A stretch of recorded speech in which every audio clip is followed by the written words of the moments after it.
Hi citoyennes et citoyens, cette émission est sponsorisée par MyHeritage. On n'a pas toutes et tous eu la chance d'en apprendre beaucoup sur nos ancêtres. Les histoires familiales peuvent être complexes et certaines informations peuvent se perdre avec le temps. Tiens, demandez à Luke Skywalker, rien que pour trouver son grand-père, celui-là... il va galérer. Avec ses 90 millions d'utilisateurs, MyHeritage est le site d'arbre généalogique numéro 1. C'est la solution idéale pour retrouver des informations au sujet des membres de votre famille grâce aux plus de 19 milliards de documents d'informations historiques qu'ils ont pu référencer. Simple à prendre en main et super intuitif, vous trouverez les informations que vous cherchez en quelques clics. Bon, moi on m'a enlevé au 21e siècle pour me faire débarquer ici presque 300 ans après, donc disons qu'il manque quelques branches à mon arbre. Mais j'ai pu découvrir des trucs sympas. J'ai un arrière-arrière-grand-père qui était capitaine de bateau au 18e siècle. Comme quoi on se refait pas. Ah, et j'ai aussi une arrière-grande cousine éloignée qui, elle, faisait partie des premières ambulancières pendant la guerre de 1870. Ça, c'est cool. Mais après, il y a aussi ce qu'ont fait les descendants de ma famille. J'ai un petit neveu qui était... happiness manager.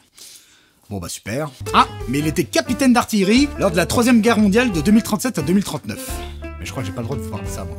Bon, sinon toute ma famille a survécu à l'invasion Xarlax, je suis pas peu fier, et j'ai même une arrière-arrière-petite-nièce qui était xénobiologiste dans la première mission d'exploration humaine à quitter le système solaire pour explorer la galaxie. Que voulez-vous, les grands espaces, c'est dans les gènes. Dans un autre registre, MyHeritage vous permet même d'améliorer la qualité de vieilles photos de famille. C'est assez bluffant parce qu'il est rare que l'on puisse voir ces personnes se mouvoir, et ça donne une toute autre vision sur eux. Et puis ça fait tout de suite son petit effet aux gens de votre famille qui les auraient connus. Je pense que ça peut créer des moments d'échange passionnants. Moi je pensais avoir plus personne avec qui parler de tout ça, mais le site m'a référencé aujourd'hui en 2304 plus de 19 millions de descendants venant de ma branche familiale. 15 millions d'humains à 100% et environ 4 millions qui sont hybrides humains-aliens à différents degrés. Je sais pas si je vais avoir le temps pour ça, moi. Foncez dans la description et cliquez sur le lien pour obtenir une période d'essai de 14 jours gratuite qui vous permettra de bénéficier de toutes les fonctionnalités du site. Ça vous laissera largement assez de temps pour commencer à faire des découvertes intéressantes sur votre famille. Merci à MyHeritage pour cette collaboration et maintenant, votre émission. Oh, soleil sur vous, citoyennes et citoyens, bienvenue sur le Nexus 6. Je suis le capitaine. Ça fait quelque temps qu'on n'a pas parlé de l'une des plus grandes sagas de l'histoire, Star Wars. Et pour cause, les dernières œuvres de cet univers ne m'avaient pas franchement donné envie de m'exprimer à leur sujet. Soit il y avait pas grand chose à dire de nouveau, soit j'avais pas envie de m'énerver pour rien. Mais ces derniers temps, du fait de ma réflexion sur la réception que l'on peut avoir de nouvelles productions venant d'univers de notre enfance, des interrogations que j'avais exprimées dans l'épisode sur Alien Romulus, je me suis demandé tout simplement... où va Star Wars? Surtout, j'aimerais que nous arrivions à nous interroger sur ce que nous recherchons encore dans ces univers mythiques. Voyons ça tous ensemble, mais tout d'abord, recadrons un peu les choses. Bon, vous le savez, comme beaucoup de gens de ma génération, je suis tombé dans la marmite Star Wars étant petit. On parle là de la saga originelle, à savoir les épisodes 4, 5 et 6, que j'ai découvert si jeune que je ne saurais même pas vous dire à quand remonte mon premier souvenir de celle-ci. Des films qui sont tout simplement excellents, malgré des défauts. Évidemment, notamment une infantilisation plus marquée dans le Retour du Jedi. Mais n'ayons pas peur des mots, l'Empire contre-attaque, lui, peut être considéré comme un chef-d'œuvre du cinéma, tant dans son écriture que dans sa réalisation, ses effets spéciaux, la musique, tout est parfait. On va passer sur l'Holiday Special, qui n'apportera pas grand-chose au sujet traité dans cette vidéo, et on en arrive en 1999 à la sortie de Star Wars épisode 1. Et faut vraiment se remettre dans le contexte de l'époque. À part quelques jeux vidéo dont certains mythiques, cela faisait 16 ans qu'il n'y avait eu aucune œuvre audiovisuel Star Wars, pas de film, pas de série, rien. Donc on était super chaud. Et en plus la promesse d'un préquel expliquant le passé de Dark Vador, c'était alléchant. Déjà parce que les préquels, c'était pas si courant que ça à l'époque, incroyable. Donc on en avait pas marre, tout simplement. Mais aussi, parce que j'étais un jeune adolescent. Je rentrais pas dans des considérations artistico-intellectuelles. Je m'en battais les couilles. Je voulais du Star Wars, c'est tout. Et quelle claque ce fut! Je me souviendrai toute ma vie de l'excitation incroyable que j'avais ressentie en voyant pour la première fois le trailer de la menace fantôme. J'en avais les larmes aux yeux. Et puis hop, ça a enchaîné avec des bangers, l'attaque des clones en 2002, et enfin, l'apothéose avec la revanche des Sith en 2015. Quoi? Vous êtes étonné? Faut pas. Je sais que je détruis la prélogie à longueur de vidéo depuis maintenant 10 ans, mais faut bien comprendre une chose, c'est que je fais pas partie de celles et ceux qui ont détesté tout de suite. Et je vous assure que c'était un sentiment partagé par beaucoup de gens de la génération X qui, eux, avaient connu la trilogie originale lors de leur adolescence. Non, moi, quand la prélogie est sortie, j'avais adoré. Comme je vous l'ai dit, j'étais jeune ado, et puis, jeune adulte le temps que les 3 films sortent. Du coup, même si à la sortie du 3e épisode, je commençais déjà à avoir quelques réserves sur les 2 précédents, notamment sur l'attaque des clones, au global, je kiffais aveuglément de ouf. Faut pas croire, moi j'ai chialé à la fin de la Revanche des Sith. C'est qu'au fil des années, alors que ma culture cinématographique, mais aussi artistique, au sens large, s'est étoffée, que j'ai commencé à me rendre compte des défauts rédhibitoires des épisodes 1, 2 et 3. Ouais, mais c'est pareil pour la trilogie, elle a des défauts de ouf, c'est parce que t'es des gosses, t'es complètement biaisé, mon pauvre, rien que les Ewoks, c'est nul, tu devrais détester. Non. Parce que je considère que j'ai cette capacité à prendre un vrai recul sur les œuvres de mon enfance, et figurez-vous qu'il y en a plein que j'adorais, et sur lesquels je suis beaucoup plus critique aujourd'hui. C'est le cas par exemple d'SOS Phantom 2, qui ne manque pas de qualité, certes, mais que je trouve beaucoup plus infantile et cartoonesque que le premier. Ce dernier était beaucoup plus réussi, avec des fantômes plus effrayants, et un traitement de son sujet qui passait avec talent du sérieux au comique. La marque à mon sens des vrais bons films. Ceux qui arrivent à intéresser à la fois les enfants, mais aussi les adultes, car ils réussissent à proposer des choses qui plairont à chaque génération, sans déranger les autres. Cet équilibre, il est typique des films que nous proposaient les années 80 et 90. Et pour en revenir au retour du Jedi, oui, il y a les Ewoks, qui en effet, en tant qu'adulte, à part le plaisir nostalgique de les revoir, ne m'apportent pas grand chose, mais il y a tellement d'autres aspects dans le film. Des gens qui meurent de manière gratuite et horrible, un bestiaire terrifiant, des thématiques claires, intéressantes et universelles, qui trouvent un dénouement parfait. Alors que la prélogie, je suis désolé, c'est pas la même. Attention, il n'y a pas que des défauts, il y a la course de pod racer, les combats au sabre laser qui, malgré leur caractère purement tape à l'œil, n'en sont pas moins assez jouissifs, et puis, encore, la musique de John Williams, pour ne citer que cela. Mais cela n'empêche pas que la prélogie, de par son écriture, sa mise en scène en grande partie feignante et mollassonne, ne dépasse pas le niveau de ce que l'on propose bêtement aux enfants et aux adolescents. Et ne venez pas me rabâcher les oreilles avec la thématique de la montée du totalitarisme, et comme quoi la prélogie serait une grande fresque politique qui raconte tout ça, hein. Parce que s'il y a bien cet aspect dans les trois films, je le reconnais. Je suis navré de vous le dire, mais l'écriture et le développement de ce sujet, c'est du niveau d'un bon élève de 3ème, hein. Ni plus ni moins. Rien que le plan de Palpatine, il a aucun sens. Il est bourré d'incohérences qui feraient que le truc tomberait à l'eau. Mais immédiatement, si les personnages réfléchissaient un minimum aux informations qu'ils ont à leur disposition. Bref, j'ai pas envie de revenir en détail là-dessus, j'en ai déjà parlé plein de fois, et il y a plein de vidéos sur le web qui expliquent tout ça très bien. Mais retenez qu'en effet, je persiste et je signe, la prélogie, c'est sympa quand on est mineur, et encore, je trouve que c'est pas ce qui se fait de mieux. Et normalement, dès qu'on commence à voir un peu plus de bouteilles, on se rend compte de la supercherie. Au moins, cette époque nous aura tout de même apporté la série Clone Wars de Tartakovsky, qui pour le coup est un véritable chef-d'œuvre, et que je ne peux que vous conseiller, tant elle est exactement ce qu'aurait dû être la prélogie. Il y a des épisodes qui n'ont même pas une seule ligne de dialogue, et qui pourtant foudroient tout le reste. Puis vint l'événement majeur, le fameux rachat de la licence par Disney. Un événement que vous aimez bien me rappeler, hein, que je l'avais défendu au tout début de Nexus 6. Et j'assume toujours pleinement la vidéo que nous avions fait à l'époque, car à ce moment-là, je considère encore qu'il n'y avait pas assez d'éléments pour être aussi alarmiste que l'étaient certaines personnes. Bon, par contre, oui, le temps m'a plutôt donné tort. C'est ce que nous allons voir aujourd'hui, d'ailleurs. Et à partir de là, ça enchaîne. Et vas-y, roule ma poule, hein. Une postlogie malade et bancale qui avait tout de même des choses à proposer et que j'avais essayé tant bien que mal de défendre sur certains aspects, histoire de rééquilibrer un peu le tombereau de haine qu'elle se prenait. Une détestation des fois pour des raisons légitimes et d'autres pas du tout. Toujours est-il qu'au final, on s'est surtout rendu compte que Disney avait été très vite, trop vite, puisque la production chaotique de ces 3 nouveaux films, avec changement de réalisateur en cours de route et chassé-croisé entre les propositions que faisaient les films, nous a démontré clairement que la compagnie aux grandes oreilles n'avait absolument pas prévu une histoire globale bien établi pour sa nouvelle trilogie. Ce qui est... mais une dinguerie! Non seulement au niveau artistique, mais bon, ça on pouvait oublier apparemment, mais même en termes de business. Ça risquait de réduire l'amour qu'avait le public pour la saga, et à terme, niquer leur poule aux œufs d'or. Chose qui est pas loin d'arriver. Des films spin-off d'une qualité variable, avec Rogue One, qui est un peu surcoté à mon avis, même si ça reste très agréable, et Solo, qui s'il n'est pas aussi catastrophique que certains le prétendent, reste tout à fait oubliable. Et ça enchaîne. Encore, et encore, et encore. Et vas-y, que je t'en remets un petit peu. Des séries à n'en plus finir, avec un The Mandalorian qui commençait pas mal en restant sur son petit bonhomme de chemin, d'une histoire simple à la Baby Cart. Baby Cart, c'est superbe, regardez-les.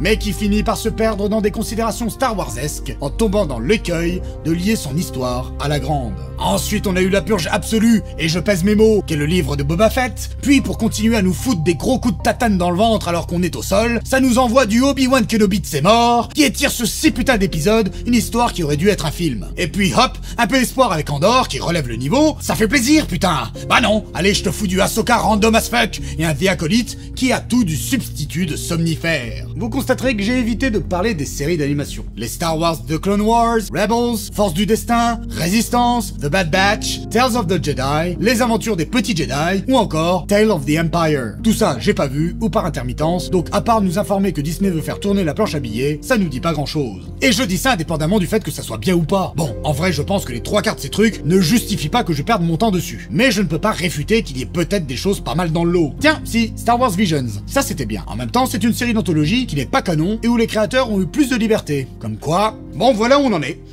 Et on a appris quoi? Bah déjà que Star Wars, ce sera plus jamais rare. Sauf que cette rareté, bah pour moi, elle était précieuse. Les plus jeunes d'entre vous, vous pouvez pas imaginer à quel point c'était un événement dès qu'il y avait ne serait-ce qu'une référence à l'univers quelque part. On avait le sentiment d'être chanceux de voir des nouveaux éléments Star Wars. Il y avait quelque chose de l'ordre du sacré en fait. Star Wars, c'était sacré. Et c'est pas le fait d'avoir mûri ou vieilli, ça dépend des gens, qui a changé ça. Non, c'est le fait que maintenant Star Wars, c'est devenu ultra mainstream. Bien plus qu'il ne l'a jamais été. Et attention, ce n'est pas négatif en soi que le public se soit agrandi. Au contraire, je pense qu'il est très positif d'avoir la possibilité de partager ses passions avec un nombre toujours plus grand de gens. Mais il aurait été préférable que cela se fasse via la qualité plutôt que la quantité. Et à votre époque, il était évident qu'on ne se dirigeait absolument pas vers ça. Sincèrement, aujourd'hui, vous ressentez encore de l'excitation quand vous voyez l'annonce d'un nouveau truc Star Wars? Je parle pas d'un intérêt ou d'une curiosité sympathique. Non, je parle d'une émotion réelle. Celle qui donnait la chair de poule, qui vous foutait le smile, juste parce que vous aviez vu un putain de sabre laser s'allumer. Je vous le dis, perso, la dernière fois que j'ai ressenti ça, bah c'était pour le trailer de l'épisode 7. Qu'on l'aime ou pas, là on était encore à l'époque où c'était un grand événement. Et bordel, ça faisait plaisir. Mais 8 ans plus tard, on en est où? Bah en vrai, à moins d'avoir que ça à foutre de sa vie, bah on sait même plus quels sont les projets en cours ou ceux qui ont été annulés. Tout ce qu'on sait, c'est qu'il y a 4 séries live, 3 ou 8 d'animation, peut-être des films qui vont arriver, un de ces 4. C'est triste. Il y a un autre aspect catastrophique de tout ça. C'est l'interconnexion de tous les films et séries qui t'obligent à avoir absolument tous les putains de contenus. Parce que oui, on en est là, c'est du contenu, si tu veux y comprendre quelque chose à l'histoire. Le pire ayant été le fait qu'Ahsoka était la suite de Star Wars Rebels, sans aucun effort de réintroduction au personnage ou aux événements qui s'y étaient déroulés. Mais c'est n'importe quoi. Si maintenant je dois aussi me taper les dessins animés pour comprendre les séries, mais on marche sur la tête. Mais bref. Cette relation au sacré qui définissait la licence, tout le monde ne l'a peut-être pas. Du coup, il faut qu'on aborde des points d'analyse qui eux sont d'ordre artistique et qui vont nous permettre d'étudier l'évolution de la saga et de fait, ce qu'elle risque de nous proposer à l'avenir. Et ces points d'analyse, il en existe 3 types que je vais hiérarchiser ainsi. Premièrement, les éléments de base pour accoucher d'une œuvre audiovisuelle correcte, à savoir la mise en scène, le jeu d'acteur, le montage, la qualité des décors, des effets spéciaux, de la musique, etc. Ensuite, nous avons les éléments internes à l'univers et les thématiques traditionnelles que la saga a imposées à ses débuts. Concernant Star Wars, il s'agit de tout ce qui a trait à la Force, aux Jedi, aux chasseurs de primes, aux batailles spatiales, ou, si on parle des thèmes abordés, à la lutte du bien contre le mal, la tentation, la famille, le rejet du totalitarisme, pour ne citer que cela. Enfin, il y a les thématiques nouvelles qui pourraient s'ajouter aux traditionnelles et qui sont liées au cadre historique à laquelle l'œuvre est produite, mais aussi aux sujets qui seraient personnels aux créateurs et aux créatrices et qui les inspireraient sur le moment. Voilà, bon bah...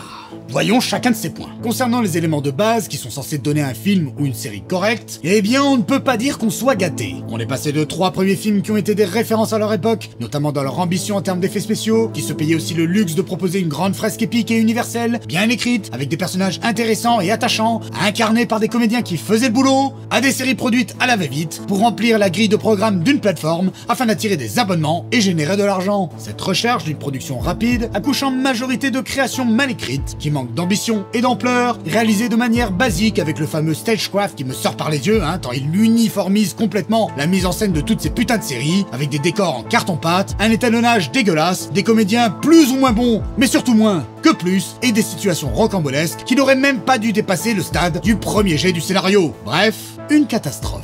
Je vais prendre un exemple, la dernière série en date, The Acolyte, parce que j'en ai pas parlé sur la chaîne. Ce n'est pas la pire des séries Star Wars, mais certains moments représentent bien les soucis que je viens d'évoquer. D'abord, une incapacité totale à bien iconiser les choses, les personnages apparaissent comme ça, sans réel travail de mise en scène ou de montage, ce qui n'aide pas à leur appréciation et les rend complètement lambda. Le pire, c'est que ça arrive même pour certains objets un peu spéciaux qui viennent d'autres itérations de la saga, comme le putain de fouet laser. Bon, on ne débattra pas ici de la pertinence d'un tel machin, je m'en fous, mais par contre, le faire apparaître de la manière la plus basique possible, pour buter une bestiole dont tout le monde se fout, et en ne comptant que sur l'effet de surprise pour espérer nous sortir de notre ennui, c'est juste honteux.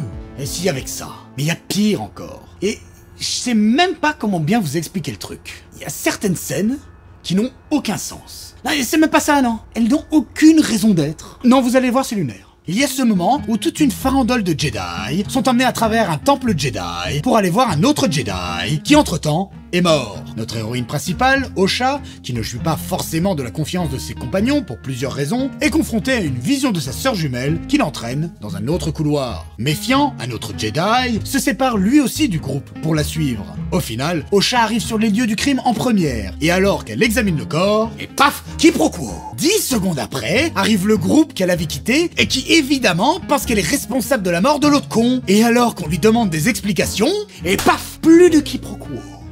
Le Jedi qui l'avait suivi arrive immédiatement pour l'innocenter et dire qu'elle n'y est pour rien. Non mais je sais pas si vous vous rendez compte. En à peine 2 minutes, la série nous montre un personnage qui prend un autre chemin à cause d'une vision qui n'avait aucune autre raison d'exister que de la faire prendre cet autre chemin. Tout ça pour qu'elle arrive quelques secondes avant le reste du groupe, au même endroit que là où il se dirigeait initialement, pour créer un quiproquo, un moment de tension qu'on désamorce immédiatement par l'autre mec qui la suivait. Ça n'a aucun putain de sens, aucun intérêt, c'est gratuit, c'est écrit par des gosses. Vous vous rendez compte? On a mis l'une des sagas majeures de la pop culture entre les mains de gens qui ont les capacités intellectuelles et créatives d'enfants de 5 ans. Mais c'est fou! La seule raison d'être de cette scène, c'est gagner du temps. Encore une fois pour pouvoir étirer sur 8 épisodes une histoire qui n'a rien à proposer. Je vais pas développer davantage sur cette partie, déjà parce que c'est fatigant, mais parce que je trouve l'exemple assez éloquent sur le niveau moyen des dernières productions Star Wars. Parce que, à part Andor et par intermittence The Mandalorian, tout le reste est du même acabit. Venons-en au deuxième point d'analyse, les éléments et les thématiques traditionnelles de l'œuvre. Bon, là, très clairement, rien à dire. On a de la Force, des Jedi, des chasseurs de primes, des références à des trucs qui étaient dans l'univers étendu, le cahier des charges est respecté. Quant aux thématiques, pareil, on retrouve celles qui ont fait la force de la saga depuis ses débuts. Même si beaucoup se sont plaints, notamment pour The Acolyte, que certaines choses allaient soi-disamment à l'encontre de Star Wars et de son lore, franchement, vous avez rien d'autre à foutre. On est dans un univers de space fantasy, bon sang. Je suis quand même pas ton fils. Si Leia veut voler dans l'espace, elle peut le faire. Si une communauté de femmes maîtrisant la force veulent créer la vie en l'utilisant, y a aucun souci. Qu'on en critique l'exécution, oui, pas de problème. Mais pour le reste, je vois pas quel est le problème. Et je vous dis ça en sachant très bien que je râle encore sur les midi-chloriens que nous a sorti le bon George. Sauf que les midi-chloriens, ça allait à l'encontre d'un élément fondamental de Star Wars, qui était le caractère sacré, magique, de la force. En l'expliquant de manière scientifique, ça réduisait son caractère mystique, qui était un pilier thématique et symbolique de la saga. Alors que les deux exemples que je vous ai donnés, eux, ils s'inscrivent pleinement dans cet aspect mystique, donc ils respectent l'état d'esprit originel de l'œuvre. Bon, et puis les midi-chloriens, j'ai accepté, hein. J'en fais pas des tweets enragés. Mais le véritable souci dans le traitement qu'a Disney des thématiques et des éléments historiques de Star Wars, c'est qu'ils en ont une vision purement utilitaire. Ça te balance gratuitement, sans aucune préparation, et sans que cela ait aucune raison d'être narrative, des références au lore, juste pour créer un effet wow totalement artificiel. Et dans ce domaine, le dernier épisode de The Acolyte est un cas d'école. Vous voulez du Dark Plagueis dont on avait parlé dans la trilogie? Bim! Tiens, on le fait apparaître rapidement alors qu'à aucun moment le récit ne l'a abordé de près ou de loin. Et puis putain, ce plan sur Yoda à la fin. Mais Disney traite son public comme des putains d'amibes. Juste pour ça, ils ont fait une scène qui dure 10 secondes. Regardez, elle entre, elle lui parle, ça coupe. Mais c'est nul! C'est détestable. Et je suis désolé de le dire comme ça, mais ce genre de référence, ça ne fait bander que les Américains décérébrés qui aiment qu'on les traite comme de la merde. Du genre de ceux qui exultent en hurlant devant les caméos du dernier Deadpool. Si vous aussi ça vous fait bander, soit vous êtes très jeune, et dans ce cas-là vous êtes tout excusé, mais j'espère que vous saurez évoluer par la suite, soit vous l'êtes pas. Et là je vous invite à vous poser les bonnes questions, notamment sur votre rapport à l'art et à sa consommation. Et on en arrive enfin au dernier point, les thématiques nouvelles liées à l'époque de production et aux inspirations des créateurs. La première trilogie était héritière du contexte de la guerre froide et notamment de la guerre du Vietnam, avec évidemment des références plus lointaines à la Seconde Guerre mondiale. La prélogie, elle aussi, s'inscrivait dans un contexte particulier, post-11 septembre, mais surtout celui de la gouvernance de l'administration Bush et des mensonges qui ont mené à la guerre en Irak. Either you are with us or you are with the terrorists. Si tu n'es pas avec moi, alors tu es contre moi. Seuls les Sith sont aussi absolus. Et c'est peut-être là que j'ai le plus de reproches à faire aux nouvelles productions Disney. Elles sont si consensuelles, si dénuées d'un réel propos sur quoi que ce soit, que je vois pas de thématique nouvelle qui se dégage et qui donnerait un angle d'analyse particulier au dernier contenu Star Wars. Il y a bien l'idée de détruire ces modèles qu'on ressent depuis quelque temps avec Rogue One et Andor, qui montrent le côté sombre de la rébellion, ou encore dans The Acolyte, où on nous montre la même chose mais du côté des Jedi. Mais je l'avais dit dans une précédente vidéo, j'interprète plutôt ça comme le résultat d'un effet de mode, d'un air du temps, dans lequel on n'arrive plus à s'émerveiller, et où il est de bon ton de se concentrer sur le négatif plutôt que le positif. Ce qui en dit pas mal sur l'état de votre société. Si ces 3 points d'analyse sont tous importants, je dirais tout de même qu'il existe une forme de hiérarchie entre eux. Évidemment, le premier, les éléments créatifs minimum pour accoucher d'une œuvre correcte, c'est la base. C'est pas que c'est important, c'est que sans ça, y a rien. Mais concernant les 2 autres, je me rends compte que j'ai tendance à considérer que les thématiques nouvelles sont plus importantes que celles intrinsèques à un univers. Je préférerais toujours un film Star Wars qui ira explorer de nouveaux horizons, plutôt que celui qui me ressortira des histoires de Jedi, même si elle en aborde des aspects qu'on n'a jamais vus avant. J'aurais l'impression qu'il ne s'agira ici que d'une nouveauté d'apparat, pas une réelle nouvelle proposition. Maintenant, ça pose plein d'autres questions. Notamment si cela aurait encore du sens de faire du Star Wars plutôt qu'autre chose, si on n'en garde pas certains éléments. La réponse est certainement non, cela n'en aurait plus. Du coup, peut-être qu'il s'agirait de laisser tout simplement Star Wars et tous les univers des années 80-90 mourir. Du coup, où va la saga? Plus ou moins nulle part. Vers une forme d'uniformisation qui ne voudra plus bousculer personne, vers des œuvres qui n'en seront plus et qu'on ne pourra qualifier que de produits standardisés, qui ne contenteront que les boulimiques, qui préfèrent se baffrer de contenu plutôt que d'apprécier de temps en temps un bon film ou une série qui aura du sens. Bref, la lumière de Star Wars va s'éteindre, alors que paradoxalement, sa flamme n'aura jamais été aussi vivace, rallumée continuellement par toutes ces productions Disney. J'ai tout de même un peu d'optimisme grâce à la sphère vidéoludique, car oui, s'il y a bien un médium sur lequel la saga m'a peu déçu, c'est celui du jeu vidéo. Et notamment récemment avec les jeux Jedi Fallen Order et Jedi Survivor, qui sont certainement les œuvres les plus Star Wars-esques avec lesquelles j'ai été en contact ces dernières années. Je n'ai pas eu le temps de toucher à Outlaws, mais malgré les critiques, j'ai cru comprendre qu'il y avait tout de même du bon en lui. Il reste donc encore de l'espoir. Merci pour votre écoute, citoyennes et citoyens, j'espère que cette émission vous aura plu. Merci à MyHeritage pour cette collaboration. Foncez dans la description et cliquez sur le lien pour obtenir une période d'essai de 14 jours gratuite qui vous permettra de bénéficier de toutes les fonctionnalités du site. Je vous donne rendez-vous très vite pour de nouvelles vidéos et n'oubliez pas de rester aux aguets puisque je sors un livre en début de mois prochain et que je suis très impatient de vous présenter tout ça. Merci pour votre soutien, n'hésitez pas à vous abonner et à activer la cloche si c'est pas déjà fait et surtout à nous soutenir sur Tipeee, c'est important, si vous estimez que le Nexus 6 doit continuer à voler. Soleil sur vous, et à très bientôt sur le Nexus 6. Ciao.